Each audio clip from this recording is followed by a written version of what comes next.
자, 교과서 240쪽 8.15 광복과 통일정부 수립을 위한 노력 보도록 할게요.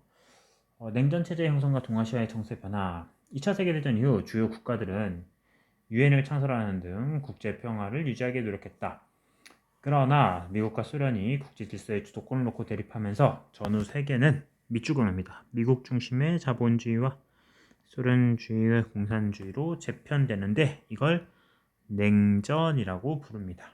세계를 둘로 이제 나눠서 대립하는 거죠. 자, 이것만 보면 됩니다. 여기는 넘어갑니다.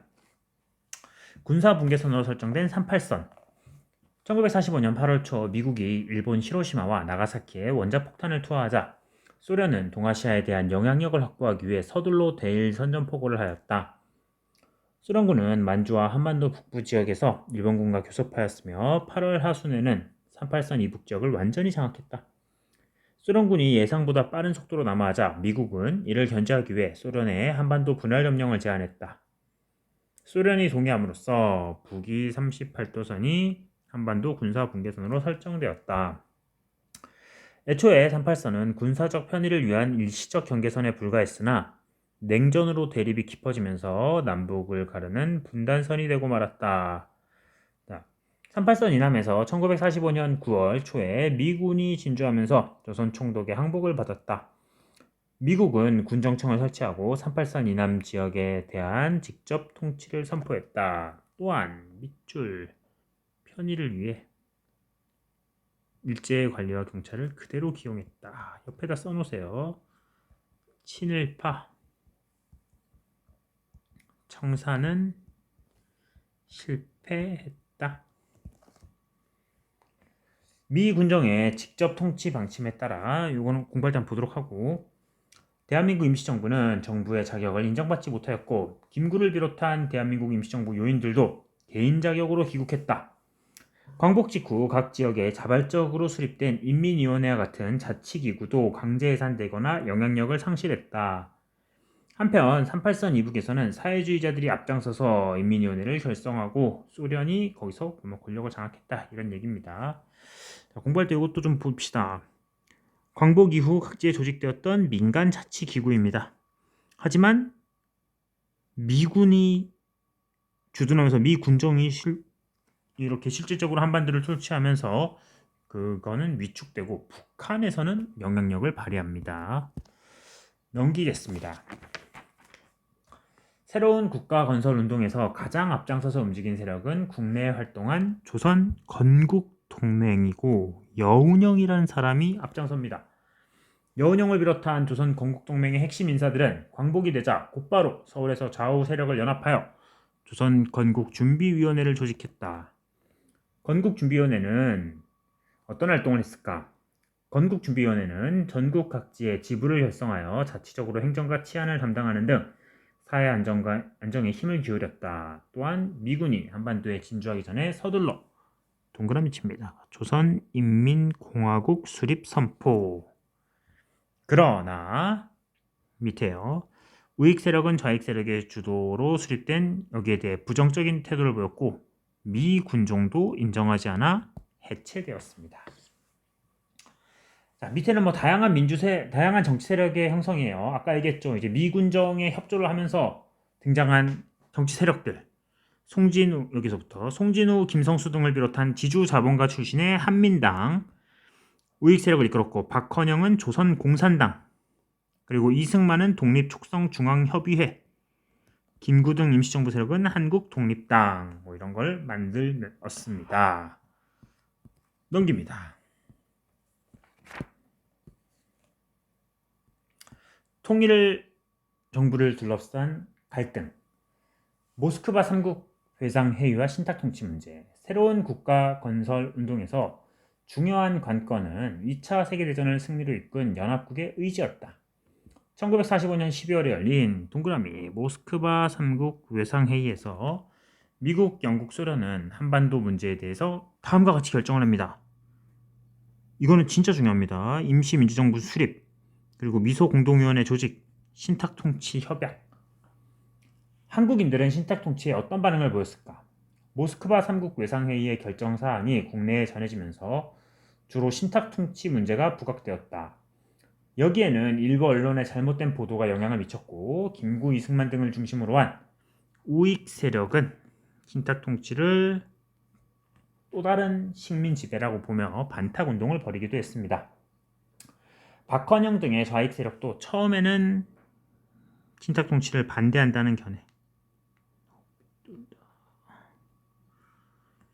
그러나 회의 결정 사항이 정확하게 알려지자 임시 민주정부 수립이 중요하다고 여겨 여기에 찬성으로 바꿔요. 그래서 찬탁과 반탁으로 나뉜 거죠.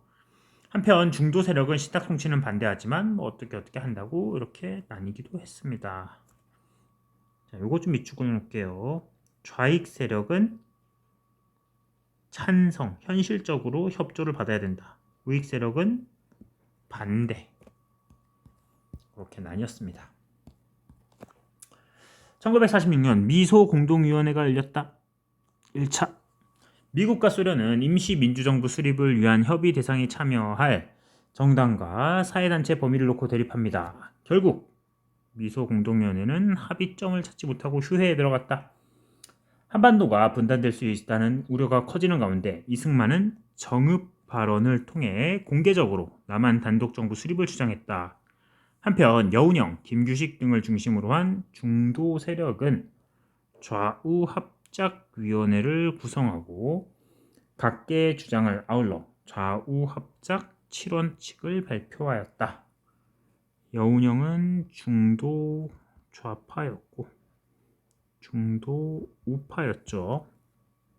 좌우 합작 운동에 대한 중요 정치 세력은 서로 다른 태도를 보였다. 특히 토지개혁, 친일파 처리 등 주요 쟁점에 대한 좌익과 우익은 의견을 달리하며 대립했다. 결국 좌우 합작 운동은 미소 간의 냉전 대립이 심해지는 가운데 여운형마저 암살되면서 실패하고 말았습니다.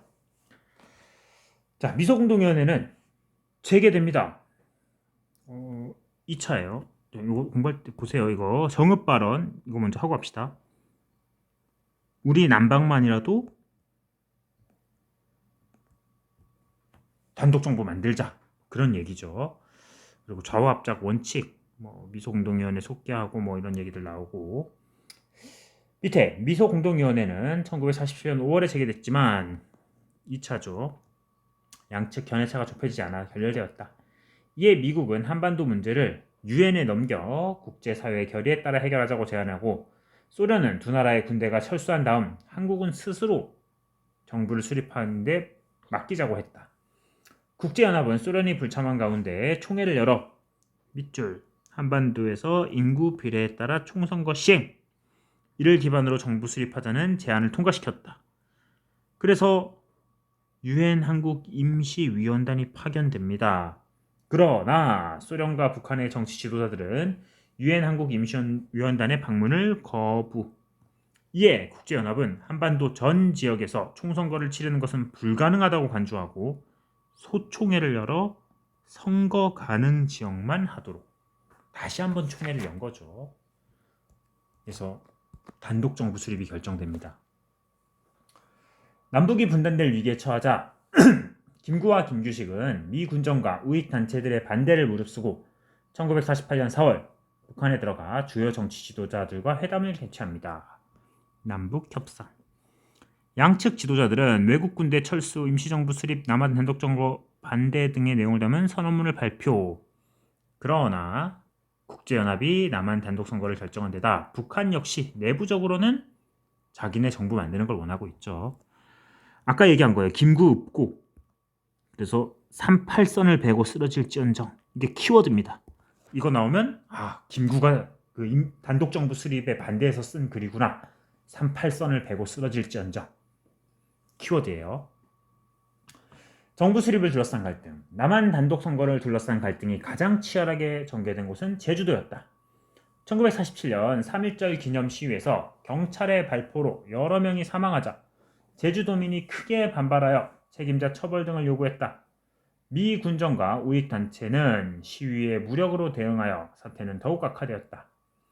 48년 4월 3일 좌익 세력과 일부 주민들은 남한 단독 선거 반대, 미군 철수를 주장하며 무장 봉기합니다. 동그라미 제주 4.3 사건. 군과 경찰은 우익단체와 함께 대규모 진압작전을 벌입니다. 이거 좀 써놓을게요. 대표적인 우익단체로 이런 단체가 있었어요. 서북청년단. 아까 얘기했듯이 북한에서 내려온 그 사람들이 모여서 만든 단체입니다. 사회주의를 정말 싫어하는 사람들이었죠. 대규모 진압작전을 벌이고 그 과정에서 사회주의자를 포함해서 민간인들까지 2만여 명이 넘는 주민들이 희생되었다. 정부는 제주도에서 일어난 무장봉기를 진압하기 위해 여수에 주둔 중이던 군대를 파견하려 했다. 그러나 부대 내의 좌익 세력이 제주도 출동 반대, 통일정부 수립을 주장하며 무장 봉기합니다. 이게 여수 순천 사건 또는 여순 사건. 이 사건은 곧 진압되었으나 일부 군인들은 지리산에서 6.25 전쟁까지 저항합니다. 이거를 우리가 이렇게 부르기도 해요.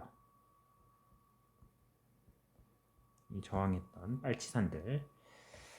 자, 여기까지입니다. 내용이 좀 많았네요. 수고했습니다.